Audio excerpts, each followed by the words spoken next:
किसी नगरी में एक बनिया रहता था। गरीब होने के कारण वह बहुत ही दुखी रहता। उसके मन में सदा यही इच्छा कसकती रहती थी कि मैं किसी भी तरीके से धनवान बन जाऊं। यही इच्छा लिए वह साधु संतों के पास जाया करता था। एक दिन किसी साधु ने उससे कहा कि यदि वह शिवाजी की उपासना करेगा तो उसे अवश्य ही धन मिल जाएगा। बस उसी दिन से वह शिवाजी की पूजा करने लगा। पूरे 40 दिन तक वह दिन रात पाठ करता रहा।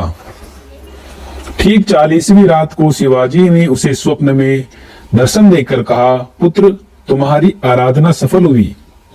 अब तुम कल सुबह उठते ही नहा धोकर तैयार होकर अपने घर के द्वार के पीछे छिपकर खड़े हो जाना। फिर एक भिखारी तुम्हारे घर के अंदर आएगा। बस तुम एक लाठी उसके सिर पर दे मारना। जैसे ही उसके सिर पर लाठी पड़ेगी वह वहीं पर ढेर हो जाएगा। फिर तुम उसके पास जाकर उसे छूना।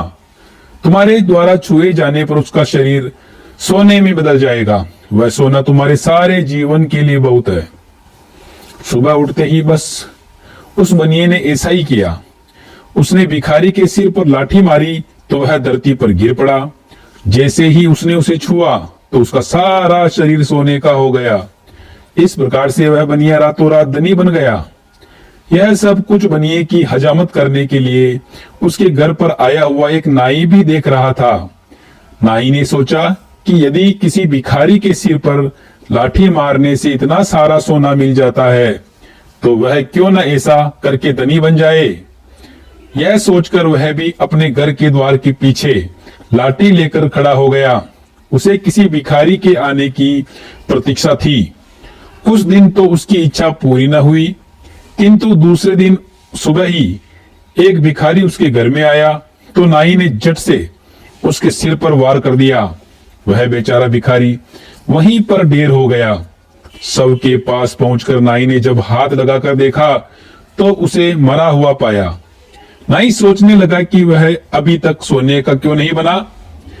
उसी समय राजा के सिपाही वहां आए और उसे हत्या के दोष में पकड़कर ले गए। राजा ने नाई को फांसी की सजा सुना दी। बेचारे नाई को सोना नहीं मिल सका, परंतु फांसी की सजा जरूर मिल गई। इसलिए कहते हैं कि किसी की देखा देखी जो भी काम किया जाता है उसका परिणाम अच्छा नहीं होता। इस कहानी से हमें यह शिक्षा मिलती है, किसी को कोई कार्य करते देखकर उसकी हकीकत जाने बिना उस कार्य को नहीं करना चाहिए तथा लालच का परिणाम हमेशा ही बुरा निकलता है।